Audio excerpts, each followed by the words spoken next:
Hi, Carrie. How are you? I'm fantastic. Do you have you have your view different than mine? Yeah, Okay. yeah. So I've hidden Peter. So Peter's actually joining us today. We have a guest for our workshop Wednesday. Today we were going to do getting ready for year end, but there was some news that came out on Friday.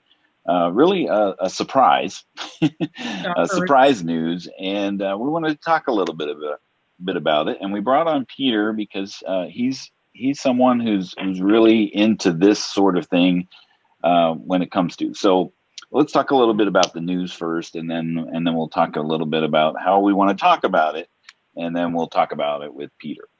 And then we'll talk So some more. yeah, because this is one of those news things that occurs that in the accountant and bookkeeping um, community has a tendency to dogpile. I guess is probably the easiest way to describe it. Yes. Because and I'll compare it to something like when Intuit raises their prices, or when Intuit decides to venture into bookkeeping, like QuickBooks Live. I mean, these are touchy subjects that when you're an accounting and bookkeeping professional and you're working with Intuit, they seem like, hey, what are you doing? I thought we were partners here, Oh, we're right? buddies here. What's happening? Right. So that's what this news kind of A trigger. reminds me of, It's a and it's a can trigger. can certainly trigger. And this is not what we want to talk about as far as like bad mouthing into it, because in general terms, I think where people get hurt about these types of things is when they're very reliant on these types of things, and when it changes, because things change, um, especially without warning or without notice, it brings some emotion, and that emotion ends up coming out. All right. And it's year end and people they're Oh frazzled yeah. and So the customers are the panicking and we get that. We're the, here the listening. timing of this news is horrible, right? Horrible. Right. But And Carrie, we're gonna smile Carrie, our way through it, and right? Carrie, you have a perfect example. I mean, we talked to a potential client, sent them, They bought the new towards in diamond, brand new yeah diamond. yeah. So tell us about that situation. So it was exciting because it was our first diamond sale, which if you don't know about it, it allows you to do up to 40 users. It has integrated assisted payroll. It's got T-sheets. It's got connections to CRM. It's fantastic. So we're so excited we sold it. We So wanted to this help is this the is a client. desktop product, your favorite. Yes, my favorite. QuickBooks So Enterprise.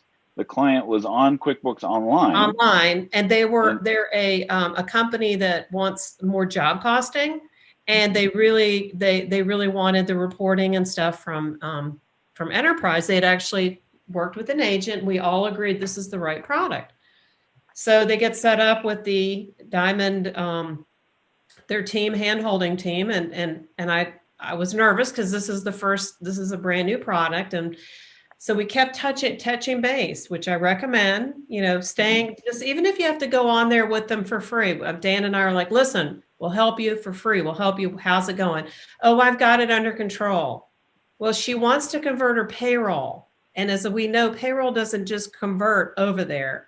right. And I think it was like 150 employees. And she's trying to take that conversion date so close to January 1, it was making me feel sick because Yep. I know that that's not easy to do. So I finally said, "Can we help?" And then what was it, Dan? Like she did this in plenty of time. Yeah. December Yeah. 1st is So when she bought, and then right. we get an email in 911. Guess what? They no longer will convert their QBO data over to desktop. What do we do? Right. So So finish the the story because I got you so involved. the yeah. So the news is on Friday, December 18th. Intuit sent an email to Intuit resellers like yourself, QuickBooks solution providers, to say Intuit Data Services is no longer converting online data to desktop, and they will not help or provide support for that at all. And this customer on purpose, this customer already started that process, right? And was hoping to get close to year end. That's why we're at the 11th hour. Yeah. So they started that process, and then they get this news, and it was almost like, the way we kind of viewed it was like you're standing in line at the post office, waiting to get in to deliver for Christmas packages. Your hands are full, and you get up right to the door, and they shut the door and flip the close sign and do nothing, right? I mean, that's the way it kind of felt, right? And that's the situation that can cause, a lot of angst.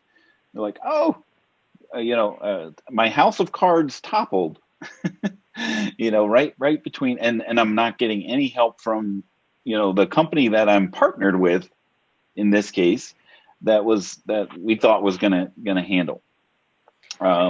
So that's kind of how that's what we're talking about here, is that effective December 18th, customers are no longer able to export from QuickBooks Online to desktop. And moving forward, there's go ahead. The good news is that taking that equation out, it was really hard for us to say our time is worth something. So with that being removed, let's turn this lemon into lemonade, right? Right, and that's really what we want to kind of focus on as far as our conversation or our workshop today is, what kind of opportunities does this present itself, rather than, oh, Intuit did it again, and how do we deal with this situation? So we wanted to bring on Peter. Peter, why don't you just introduce yourself? He's in the background there. He doesn't have a webcam, so you can hear him, but you can't see him. So don't let that scare you. He's super smart. He's kind of like the Wizard of Oz. Never mind that man that you can't see. So Peter, why don't you introduce yourself and talk a little bit about your background in this area? Yeah, so seeing my face on a webcam might be even scarier than the Wizard. So, I'm just kidding. Not that bad. I've met him in person. Just haven't taken the plunge. So I've been doing data-related things pretty much my entire career, which is almost 40 years now. So I'm real comfortable with data conversions, and I'm a big fan of desktop. Just like Carrie is, much more so than online. So, and what I like to tell everybody is that as much as Intuit might say something, it might use words like it's seamless and we can do it, etc. It's usually never seamless, and sometimes problematic, more often than not. So, again, been doing it for a long time, and real comfortable. And mainly my goal in helping everybody here is to let them know up front what they're getting into. Yeah, managing expectations, I think, in this type of situation is paramount. QuickBooks has, or Intuit had, a very robust article. I don't even think, we looked for it yesterday and it was gone, like it got removed. Now maybe it got put back. But there is a very good article, or was a very good article, of here's what's in QuickBooks Online and what you can expect to happen with that in QuickBooks Desktop, and vice versa. They have one for going from desktop to online. That one's still there. That process was was dependent on Internet Explorer, in order for you to do that. Now that's like on a Titanic, it's like the end of the, what's going to happen at the end of that movie, and it still takes an hour and a half for the boat to sink. So it it is, it's still around, it's still available, but each time that you go into Internet Explorer in QuickBooks Online to try to do this, it was another surprise. Oh, wow, there's another lifeboat missing, or or something tires along those falling lines. off your car. They're going to just keep going one by one. Right. And Peter and I were talking before we went live, like if Intuit can't make this work, what's the expectation with us? Now, talk a little bit, Peter, about your process when it comes to not just with going from online to desktop and desktop to online, but even other third-party softwares. How do you address that when talking with clients? Well, the first step is to, like you said, managing the expectations. So finding out what are the clients' or the prospects' expectations, and then talking to them very frankly about why. For example, the one we did recently is, I want 3 years of history. Well, why do you want 3 years of history? And then when you tell them that it's not going to be easy, it's not going to be cheap, and if they're rational and reasonable, then typically they'll say something like, yeah, well, maybe you're right. Maybe we really could just use the old file when we need to look up a customer and what they paid. And usually that, we start pushing them in the right direction. The ultimate goal is for them to truly understand what they're getting into, what the limitations are. And then, again, there's always a workaround for them to understand what that workaround may or may not be. So we use a variety of tools. Transaction Pro Importer is one that I guess some people might look at that as being the manual process. It's not really manual, but it's not like what Intuit Data Services use, which is completely programmatic. So, and that's why they have limitations and why they have problems. Q2Q is another great tool. Their website is great, full of information. We use the QADBC driver. We use something that we call Ingress, which is our own custom data warehouse. So we can pull data from just about any data source, put it in the data warehouse, and put it wherever we need to, including QuickBooks. So there's a lot of tools out there. We've used pretty much all of them. We know which ones work, which ones don't, and what the limitations are of those tools. So, and Q2Q, by the way, has an excellent diagnostic that will tell you in a summary form, this is how many items you have, or either transactions or list items. This is how many you have. This is how many will import with no problem. And these are, and balance are issues that may be small issues, maybe big issues, but nevertheless issues. And typically, if you do that type of diagnostic, you'll know whether you even want to attempt doing the conversion. And the one that we did most recently was one where the client said, well, I've been using the file for 20 years. We've gone through like 6 different system conversions. And that in of itself, as we all know, the data gets converted every time you upgrade to a new version of QuickBooks. And doing it once or twice is okay, but 5, 6, 7 times, things are going to get lost.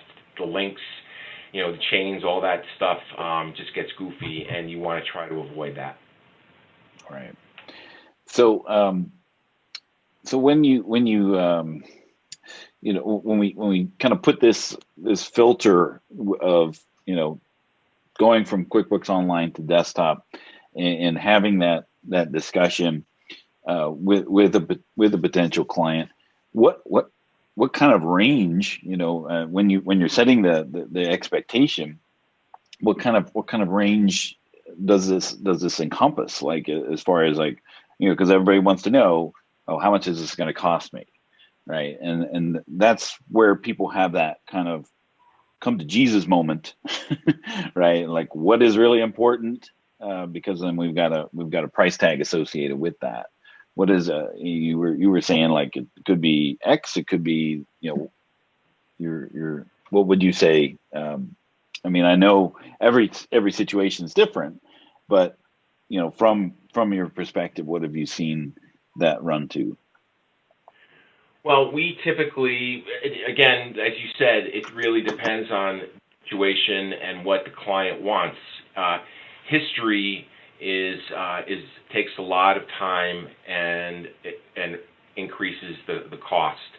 So if you take that out of the equation and you take inventory out of the equation and you take payroll out of the equation, those are the three areas that really add to the time and the fees associated with it. So if you have a real simple file, it could be somewhere in the $2,500 to $3,000 range.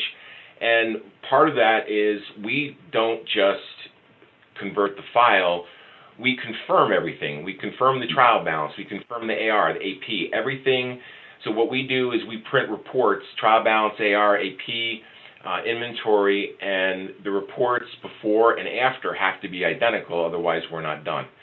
So that's part of the process that people don't recognize. But then what if it doesn't match? Then you have to go fix it, and it's finding the problems and fixing them. Unlike what Intuit does, which they just plug the numbers. So we don't do that. There's no plugging here, so we don't believe in plugging ever. Right, so right. Not in a bank You're rec, not the little Dutch boy. boy. You're not the little Dutch boy with your finger in the dike, right? I mean, they're not just plugging it in to stop the leak. You actually patch the levee. Well, that's right. And won't that cause, in the long term, won't things like that cause data corruption? You have this weird AR that doesn't ever go away when they're jamming, since QuickBooks is so transactional and you're doing this manually, you'd be entering in every single, document. If they're jamming, I would imagine it's just gonna be troublesome down the road. That's correct. And the last thing you want is for them to start using a brand new file, which they think is going to be trouble-free for at least 2, 3, 4 years.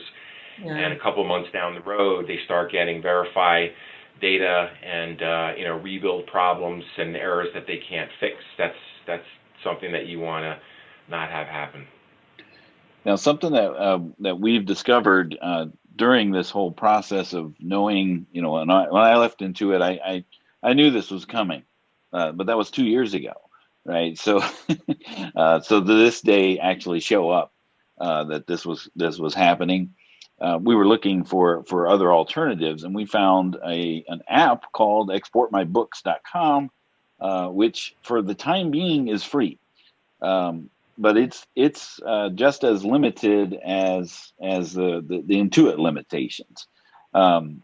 We've used it a couple times, and from getting from QuickBooks Online to desktop, they're very nice in creating a report. Will tell you, what didn't come over, and then you can determine, all right, well, let's see what we got to do either in desktop after the file's been converted, or what do I got to do in QuickBooks Online to make sure that data comes over. I imagine with this news, that's no longer going to be free. I mean, if that was my company, I would start charging for it now, because it takes a lot of the headaches of having to go through Internet Explorer process, and it's limited to the exact same limitations that Internet Explorer had. So it's not anything different than that. But you'll find that maybe there's an app out there that will do that. Whether it's going from online to desktop to online, you've Peter, you've mentioned a couple that utilities that are out there that you use as well, and these are things that people, accountants and bookkeepers, they can add to their tool belt of services that they do out of the box. But when it comes to oh my goodness, it's horribly wrong, it's nice to have someone like Peter in your network when it gets outside of that scope, and things go horribly wrong. We're in discussion with someone right now that may need your services, and we'll see how that goes. But Peter is going to help us at School of Bookkeeping create a kind of an entry level data conversion course so that you can utilize some of these in product tools. Like if you're going from desktop to online, some of the things to look out for. If you're going to use something like exportmybooks.com, what are the expectations, managing those kind of expectations, and then if something explodes and goes horribly wrong, how do I get a hold of Peter? Right. So, right. The ship is sinking. How do I get a hold of that? So we'll look forward to that coming up in the coming months and in the coming years. So that'll be a new course that we'll be adding and working with Peter on. Peter, anything else you wanted to add about? I do have a about question. this. Oh, you have a question? Can I raise my hand? So whenever I've gotten into these types of projects, I try to first convince them that, the history is not, if you can somehow keep something open, run printouts for that history, even if you have to keep a QBO file open, there's probably ways to save that without having to dump all that data into the desktop. Do you have suggestions on, those kind of conversations, Pete? About history? Yeah, if they're on QBO, say, because that's the one that we're, most right now, that's just the one of the news of the hour. If they have payroll and inventory in there. Yeah, so I usually, like you, I try to convince them or try to understand what's the reason. It sounds, everybody, if it was easy and inexpensive, everybody would want history. But once you convince them that it's not easy and it's not inexpensive, then you get into a conversation about why do you really need it? What exactly, like payroll, especially, payroll is a very annual thing. You do your payroll, you do your W-2s, and you move on to the next year. Inventory is also, it's not something that you necessarily need to look at for multiple years. So in cases where the client says, well, I really need history, then the question is, well, is it, for example, for comparative financial statements, the solution to that is just to enter the net change in trial balances as a journal entry, and it takes not that much time, not nearly as much time as entering all the history would. So when you give them that option, they're like, okay, well, yeah, that's really the only reason I wanted the history is because I want to be able to do comparative financial statements. So whether it's inventory, whether it's payroll, or whether it's financial statements, again, my approach would be to talk to them about why is it that you think you need it. And again, telling them that it's not going to be easy and it's not going to be inexpensive. And usually, as soon as they hear that not inexpensive, their ears open up wide and they want to know what the other options are. Right. Fantastic. Well, I put your contact information in the comments of the Facebook Facebook event or Facebook live event that we have going on here. So if people need to reach out to you, like, hey, I've got this. I got someone in this situation where they started the conversion from online to desktop, and now they have no recourse. I don't even deal with desktop, or or they're going from Sage 100 or something big that isn't even supported by some of the stuff.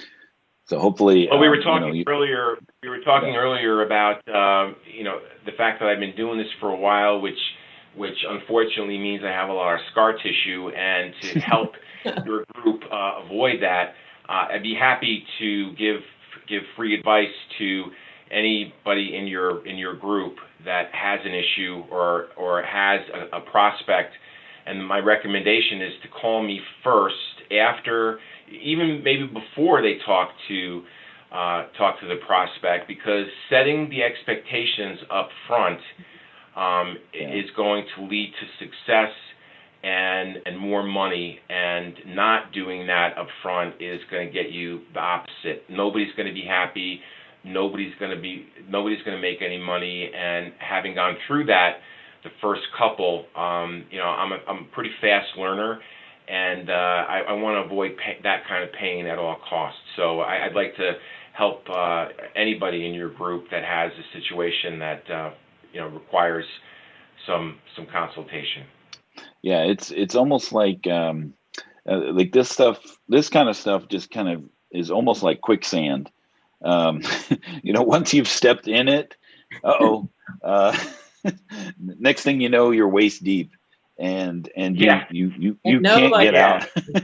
nobody's. And what I can do is point to the quicksand and say, you don't want to go there. Or if you Don't go don't there, step go in that. around it. Don't try to go into it. And then they'll nod their heads and say, okay, that's good advice. Let's go in a different direction. So again, there's a lot of different ways to get what the prospect or client wants, and it's just a lot of us, including myself, are anxious to get the sale, but it's about getting the sale and doing a great job, and you can't do both unless you know what you're getting into. And keeping a sticky client is more important than getting a sale real fast, because you get burned so bad. They'll want to return the product. It just is a nightmare. Yeah. Well, again, thank you, Peter, for joining us today and sharing your insights into this Scary quicksand quicksand-ridden landmine. Maybe it's more of a landmine. quicksand and landmines all together in one big old Christmas gift right behind you under that Could be a tree. landmine in the quicksand. Yeah. Ready to blow. Cats everywhere. With my pleasure. Thanks for having me. Especially Thanks on so such much. short notice and right before the holidays. So next week we'll talk about year-end things and year-end activities. But we wanted to talk a little bit about this new news and what kind of expectations that you can expect from Intuit moving forward, which is nothing. They're not gonna help. You can't call, and please do not yell at the people on the phone. I can speak from experience. Or us. We're just the bearer of the news. Don't get mad at us. Right. They have no. I mean, they're just as surprised as you are with this news, and yelling and screaming at someone on the phone is not going to help move that process along any faster than than figuring out, how can we pivot? How can we make this better for myself, my client, and move forward? And Carrie, you were going to say? And next week, we're going to go over what you need to know about year-end numbers, tying them down. That will help you understand how big a project the customer is asking you to do for them. So Awesome. it's a great way to make money. It's a great way to make your tax preparers of your customers happy and to trust your financial statements. It's a good exercise to learn, and we'll go over that next week. All right. Well, we'll see you next week on Workshop Wednesday. Have a great week and a great Christmas for those of you Merry Christmas. Merry Christmas. Celebrate. Merry Christmas.